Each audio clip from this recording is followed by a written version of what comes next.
Conjuro-te, pois, diante de Deus e do Senhor Jesus Cristo, que há de julgar os vivos e os mortos na sua vinda e no seu reino, que pregues a palavra, instes a tempo e fora de tempo, redarguas, repreendas, exortes com toda a longanimidade e doutrina, porque virá tempo em que não suportarão a sã doutrina, mas, tendo comichão nos ouvidos, amontoarão para si doutores conforme as suas próprias concupiscências, e desviarão os ouvidos da verdade, voltando às fábulas. Mas tu, sê sóbrio em tudo, sofre as aflições, faze a obra de um evangelista, cumpre o teu ministério. Palavras do Senhor, através do apóstolo São Paulo, na segunda carta a Timóteo, no capítulo 4, versos 1 ao 5. Que a gloriosa e inefável paz de nosso Senhor Jesus Cristo esteja sobre todos aqueles que nos assistem neste instante. É com imenso prazer que estamos retornando para a realização de mais um programa, O que a Bíblia Diz, o programa de apologética da Igreja Evangélica Assembleia de Deus em Pernambuco. Oramos para que o bom Deus nos guie em tudo o que aqui será realizado e que tudo redunde para a exclusiva glória do seu nome, porque teu, Senhor, é o reino e o poder e a glória para sempre. Amém. Transmitimos a todos a saudação de nosso pastor-presidente, pastor Ailton José Alves, acompanhada de seu abraço fraternal e do Salmo 133. Somos gratos a Deus pela vida do nosso pastor, servo de Deus, de quem Deus tem se utilizado como instrumento para abençoar as nossas vidas. Muito bem. Dando continuidade ao tema Entendendo a Doutrina Bíblica da Predestinação, vamos conhecer um pouco sobre duas figuras que emprestaram seus nomes a sistemas teológicos antagônicos e que até hoje têm provocado dissensões entre muitos os que se dizem cristãos. Nós estamos falando de João Calvino e de Jacó Armínio. Infelizmente, o elemento humano, mesmo no caso de alguns convertidos a Cristo, insiste em carregar o ranço do erro em suas entranhas, fazendo com que, muitas vezes, o egoísmo e outros sentimentos rasteiros aflorem e contaminem o que deveria ser o convívio mais pacífico da terra, que é o convívio entre irmãos. E aí, por pura infantilidade, formam-se sectos em torno desse ou daquele ícone, disputando quem sabe mais, quando, na verdade, deveríamos ressaltar apenas aquilo que nos une ao corpo de Cristo, que é o ligame produzido pelo sangue de Jesus, vertido na cruz do Calvário. Mas, ao contrário disso, encontramos cristãos entrincheirados na vala da jactância, atacando outros soldados do seu próprio exército. Infelizmente, é isso que nós testemunhamos em nossos dias, não é? Esta batalha travada entre grupos distintos de pessoas que se dizem cristãs, não é? E que abraçaram sistemas teológicos, não é? Vertidos por teólogos e pensadores ao longo da história. E esses grupos, na verdade, vivem uma batalha renhida, travada, não é? Cada um querendo provar que é o melhor, que sabe mais, não é? E que está com a verdade. Seria muito bom que essas pessoas entendessem que o Evangelho de Cristo, ele traz paz, não é? Entre os irmãos e não guerra. É claro que a guerra que ele traz, porque ele disse também que ele trazia a espada, é a batalha contra o erro, não é? Contra aquilo que está errado, contra o pecado, contra o desvio, não é? Doutrinário, a heresia. Isso sim, a gente precisa batalhar. Mas entre irmãos que creem, que dizem crer em Cristo Jesus, não deveria haver, não é, essa batalha. Ou seja, os sistemas teológicos, eles deveriam ficar no secundário, não é? E o Evangelho de Cristo, na sua simplicidade e pureza, sim, este deveria predominar sobre a vida de todos aqueles que se dizem cristãos. Bem, mas vamos então conhecer um pouco mais sobre esses dois reformadores e por que motivo eles são lembrados até hoje pelos cristãos. No entanto, revisitaremos também a história de outros personagens, como, por exemplo, Lutero, não é? Lutero, Zwinglio e outros. Não é? E é importante frisar aqui que esse recorte histórico vai nos ajudar a entender de onde e como surgiram os sistemas teológicos de João Calvino e de Jacó Armínio. Então é isso, nós vamos fazer um recorte, é claro que rápido, não dá para a gente aprofundar muito, mas vamos fazer esse recorte histórico, trazendo também a lume, não é? Parte da história de outros pensadores, de Calvino, de Zwinglio e outros, como nós já citamos aqui, exatamente para que a gente possa, Lutero, não é? Para que a gente possa entender melhor de onde surgiu estes sistemas teológicos de Calvino e de Armínio. Bem, nós vamos iniciar por João Calvino.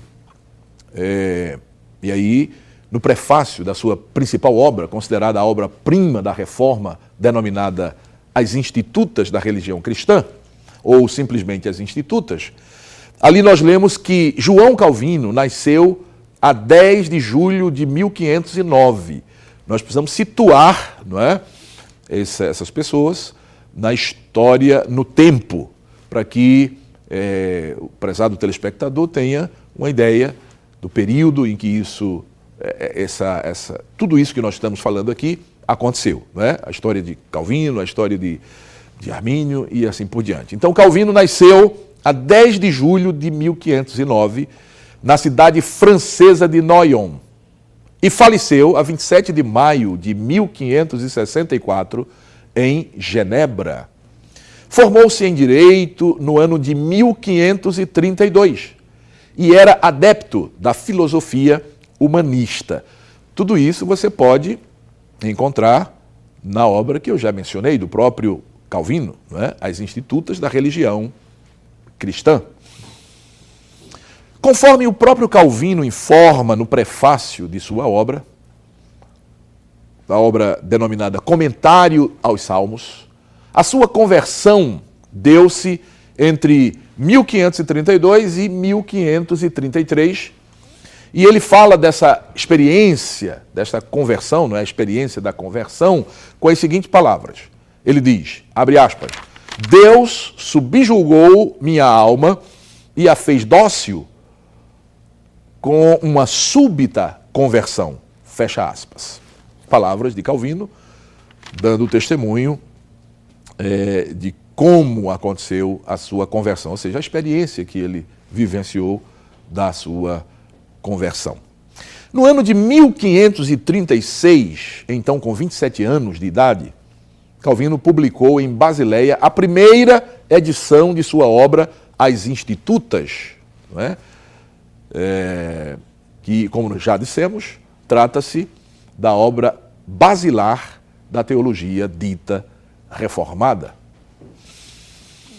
De acordo com Roger Olson, teólogo e escritor norte-americano, a teologia de Calvino fundamentou-se basicamente em Lutero, Zwinglio e Martin Bucer, né, que foi um reformador transburguês, por assim dizer. Né. Só para situar os nossos telespectadores no tempo e no espaço, Martim Lutero, né, que foi um dos ícones que serviu de base, de fundamento para Calvino, Martim Lutero, que foi monge agostiniano, é considerado o gatilho detonador da reforma protestante lá no começo do século XVI. Ou seja, o período que vai do ano de 1500 até o ano de 1600. Muito bem. Então, uma vez que o sistema teológico de Calvino se baseou em Martim Lutero, também, não é? na teologia de Martim Lutero, é importante conhecer um pouco sobre esse monge agostiniano e a sua teologia. Então vamos fazer isso, é claro, como já disse, de forma sucinta, mas vamos ver um pouco sobre Lutero. Lutero nasceu em 10 de novembro de 1483, em Eisleben, não é? Que é uma cidade alemanha, e faleceu no dia 18 de fevereiro de 1546, na mesma cidade, Eisleben. Ou seja, Lutero nasceu 26 anos antes de Calvino, e quando ele faleceu, Calvino estava com 37 anos de idade. Então, como vemos, Lutero e Calvino foram contemporâneos. É claro que eram de nacionalidade diferente, não é? França e Alemanha, respectivamente. A teologia de Lutero, embora não tenha sido sistematizada, diferente do que geralmente pensa muita gente, ou muita gente imagina, não se restringe às 95 teses que ele deixou fixada, ou que ele fixou lá na porta da igreja do castelo de Wittenberg. Há pessoas que imaginam isso, que toda a teologia de Lutero se resume àquelas 95 teses que ele fixou lá na porta da igreja do castelo de Wittenberg. E, na verdade, não é isso, Mas da sua lavra saíram muitos outros escritos, como, por exemplo, comentários do Antigo e do Novo Testamento. Ele escreveu também sobre ética, sobre oração, sobre sexualidade, economia, educação. Isso sem mencionar os debates e controvérsias, que ele escreveu, que está registrado. A Comissão Interluterana de Literatura disponibiliza esses escritos de Lutero em 12 tomos, e certamente a aquisição desse material é de grande proveito, para conhecimento da teologia luterana, que, insisto, embora não tenha sido sistematizada, é rica em seu conteúdo para efeitos de pesquisa. Então, quem gosta de pesquisar a história da teologia, e os teólogos, sobretudo a partir da Reforma, seria interessante, conhecer esses escritos de Lutero, porque conhecendo esses escritos, eu tenho essa obra, você vai ter uma ideia melhor, o nobre, o querido telespectador vai ter uma ideia mais fundamentada de toda a história da teologia a partir da Reforma Protestante. Muito bem, nós vamos fazer uma pausa e logo em seguida nós retomaremos com a nossa reflexão. Não saia daí porque voltaremos logo.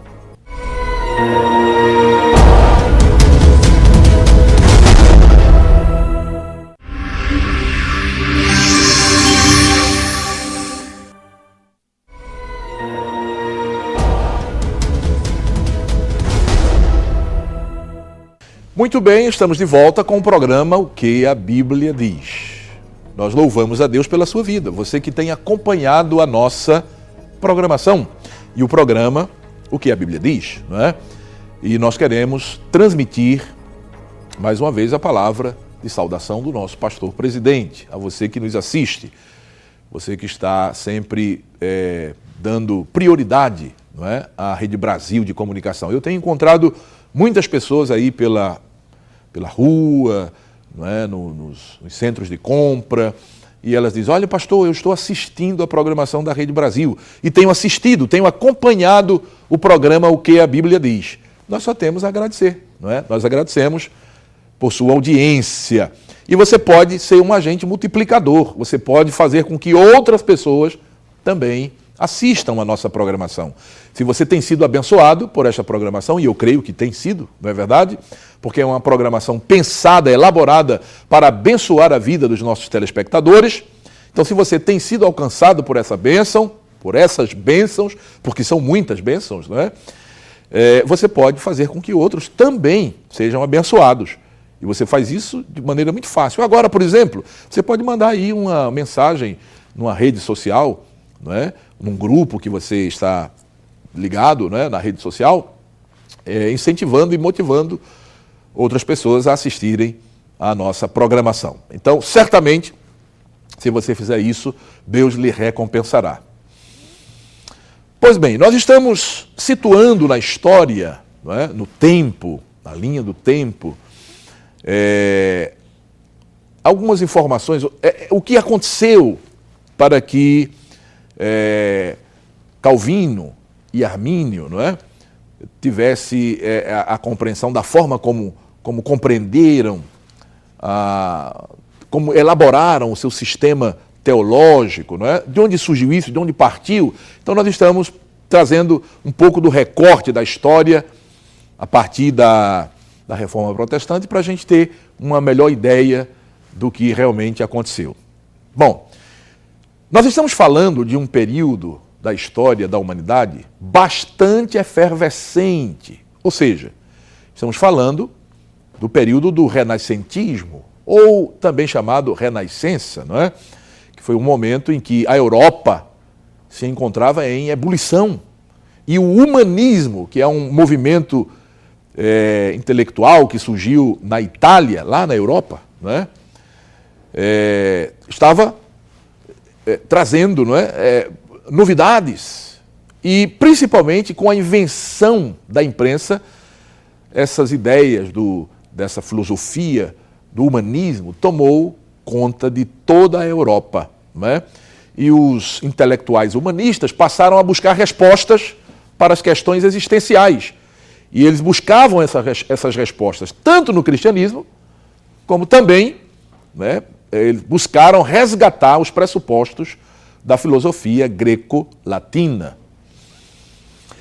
E é exatamente nesse contexto histórico que eclode a chamada Reforma Protestante. E o humanismo, não é, certamente contribuiu muito para isso. Não é? Claro que há uma ação de Deus movendo os seus servos, não é? que foram personagens importantes para a reforma, não é? Para a chegada da reforma, mas o humanismo que questionava, não é? Inclusive buscando no cristianismo resposta para questões existenciais, de alguma forma contribuiu também. Claro, a mão de Deus movendo também nessa direção. Não é? Então ali eclode a chamada Reforma Protestante, tendo Lutero como seu principal agente. Nós falamos aqui já que Lutero foi uma espécie de gatilho detonador da Reforma Protestante. Não é? É claro, naturalmente houve uma reação por parte da Igreja Romana, encabeçada inicialmente pelo imperador Carlos V, não é? Que não usou parcimônia para tentar suprimir o avanço do protestantismo e o retorno à unidade, não é? Como ele entendia, da Igreja Católica Romana. E isso, queridos, sem mencionar o movimento denominado de Contra-Reforma. Se você for ler na história, tem muita coisa para ver sobre esse movimento Contra-Reforma, que foi um movimento ancorado, de certa forma, no Concílio de Trento, que aconteceu entre 1545 e 1563. No entanto, o rompimento, não é, entre a Igreja Católica e os chamados protestantes era inevitável, pois a iluminação recebida por Lutero, a partir do contato com a palavra de Deus, não permitia o retorno aos dogmas católicos que atentavam contra a pureza e a simplicidade do Evangelho de Cristo. Então a Reforma Protestante era um caminho sem retorno, era uma ida sem retorno, não dava mais para voltar para aqueles dogmas que foram combatidos, não é, de forma veemente, de forma contundente por Lutero, no contexto da Igreja Romana. Não é? Agora a Reforma seguia o seu próprio caminho. Muito bem. Dessa forma, como uma avalanche, a Reforma vai caminhando velozmente por toda a Europa e, como nos informa Roger Olson, outras cidades seguiram o exemplo de Wittenberg, banindo, por exemplo, a missa, não é? Reformando o culto e a teologia. Aí entra Zurique, Genebra, Estraburgo. Essas cidades também aderiram à reforma. E alguns anos depois, esse movimento de retorno às escrituras chegou também à Inglaterra e à Escócia. O professor Roger Olson esclarece que os líderes desse movimento denominado Reforma Protestante tinham pelo menos 3 princípios de fé em comum que os diferenciava da Igreja Romana, a saber, princípio número 1, sola gratia et fides, ou seja, a salvação pela graça mediante a fé somente. Não é? Este era o primeiro pressuposto, não é?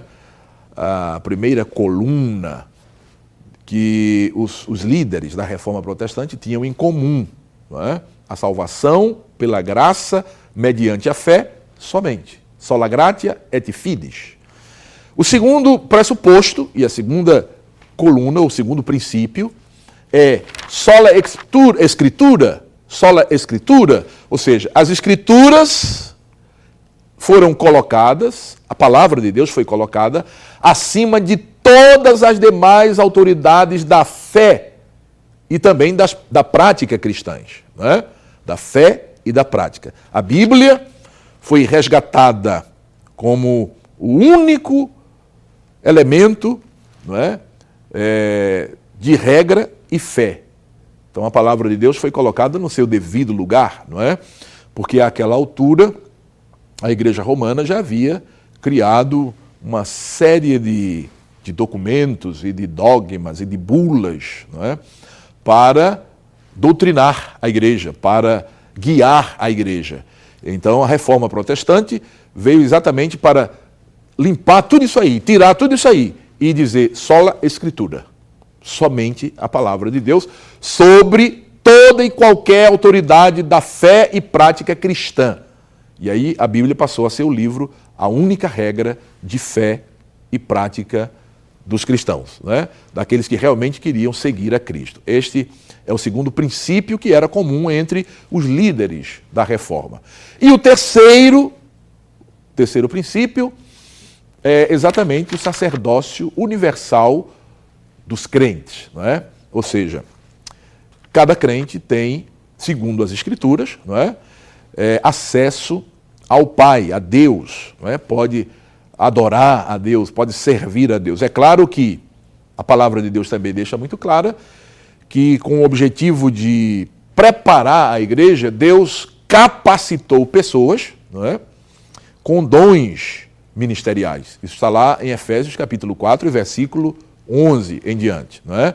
Que ele deu à igreja pastores, doutores, mestres, evangelistas, com vistas ao aperfeiçoamento do povo de Deus, da igreja, não é? Dos santos, para a obra do ministério, ou seja, para o serviço cristão. Então Deus deu à igreja esses líderes, começando pelos apóstolos e depois aqueles que recebiam de Deus a chamada para o serviço ministerial, recebiam a imposição de mãos dos apóstolos e seguiam, não é? Fazendo a obra de Deus como líderes chamados por Deus. Paulo, escrevendo a Timóteo, escrevendo a Tito, orienta, inclusive, como deve ser feita essa separação destes servos de Deus que deveriam, né, naquele momento, e ainda hoje é assim, servir orientando, servir guiando o povo de Deus. Então Deus deu à igreja esses líderes. Mas cada crente, não é, pode adorar a Deus. O crente não depende de uma pessoa, de ninguém, não é, para adorar, para ser um adorador. Ele pode adorar a Deus em casa, enquanto está em casa, ele pode adorar a Deus enquanto está caminhando na rua, em qualquer lugar. Pedro fala desse sacerdócio universal e este era um dos pontos, dos princípios defendidos comumente, não é, pelos líderes da Reforma Protestante. Ora, qual seria então o objetivo principal desses princípios? Qual seria? Só a Bíblia, a salvação pela graça através da fé somente e o sacerdócio universal dos crentes? Bom, sem dúvida alguma, que era conduzir os crentes aos alicerces originais do Novo Testamento, resgatando os princípios basilares da fé cristã e promovendo o retorno ao verdadeiro cristianismo. O cristianismo simples, contudo, poderoso. Esse, com certeza, era o objetivo, não é, desses 3 princípios basilares, que eram comum, como já disse, à liderança da Reforma.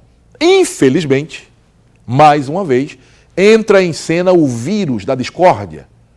E isso acontece exatamente entre os líderes, entre alguns líderes do movimento. E aquilo que deveria ser definitivamente o retorno a uma única teologia neotestamentária, divide-se como uma coxa de retalhos que tem atravessado esses 5 séculos e até hoje tem sido assim. No entanto, graças a Deus que, mesmo nessas divergências teológicas, em tese, existe um tronco comum, que é a salvação somente pela graça, mediante a fé em Cristo Jesus, e a palavra de Deus, que foi resgatada como única regra de fé e prática, e também o sacerdócio universal dos santos. Queridos, tem muita coisa para a gente ver e aprender sobre este assunto, não é? Veja que nós estamos resgatando, fazendo um recorte histórico, não é, do que aconteceu lá atrás, antes de Calvino e Armínio. E vamos chegar neles, não é? Vamos chegar tanto conhecer um pouco da pessoa deles, como também dos seus sistemas teológicos, não é? Mas nós vamos concluir o programa por hoje. E desejamos que a bênção do Senhor e a sua eterna misericórdia continue estendida sobre a sua vida, hoje e sempre. Amém.